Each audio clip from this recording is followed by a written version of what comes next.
I was 27 years old, I left a very demanding job in management consulting for a job that was even more demanding, teaching. I went to teach 7th graders math in the New York City public schools.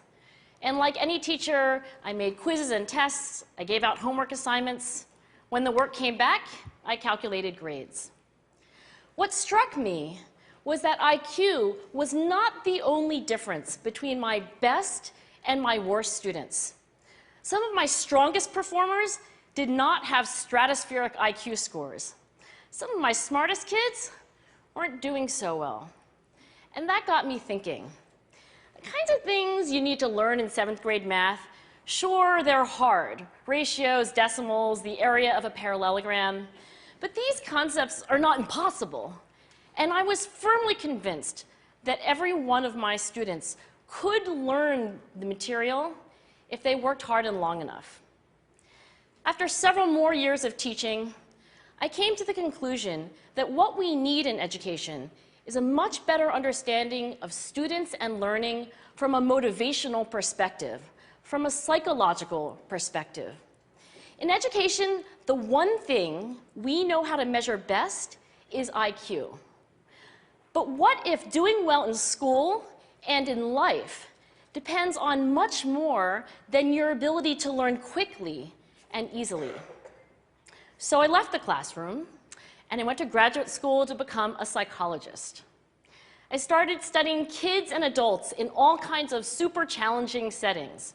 And in every study, my question was, who is successful here and why? My research team and I went to West Point Military Academy. We tried to predict which cadets would stay in military training and which would drop out.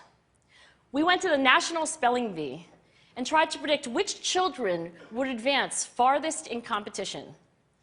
We studied rookie teachers working in really tough neighborhoods, asking which teachers are still going to be here in teaching by the end of the school year. And of those, who will be the most effective at improving learning outcomes for their students? We partnered with private companies asking which of these salespeople is going to keep their jobs and who's going to earn the most money. In all those very different contexts, one characteristic emerged as a significant predictor of success. And it wasn't social intelligence, it wasn't good looks, physical health, and it wasn't IQ. It was grit. Grit is passion and perseverance for very long-term goals. Grit is having stamina. Grit is sticking with your future, day in, day out, not just for the week, not just for the month, but for years, and working really hard to make that future a reality. Grit is living life like it's a marathon, not a sprint. A few years ago, I started studying grit in the Chicago public schools. I asked thousands of high school juniors to take grit questionnaires, and then waited around more than a year to see who would graduate.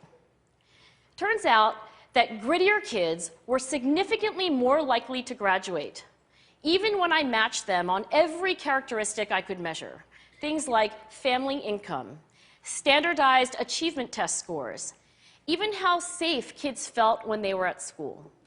So it's not just at West Point or the National Spelling Bee that grit matters, it's also in school, especially for kids at risk for dropping out.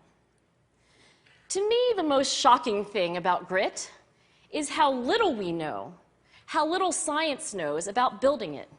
Every day, parents and teachers ask me, how do I build grit in kids? What do I do to teach kids a solid work ethic?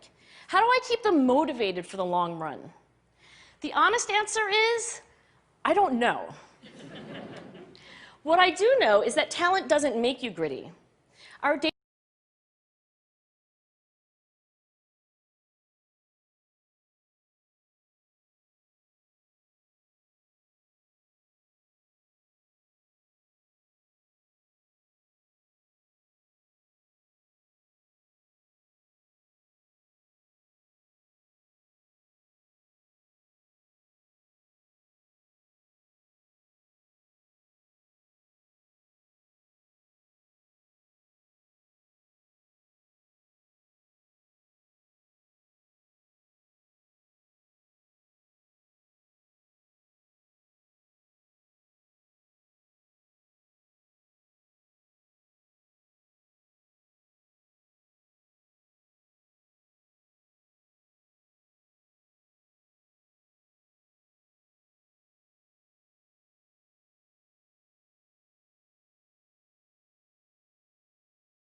to fail, to be wrong, to start over again with lessons learned.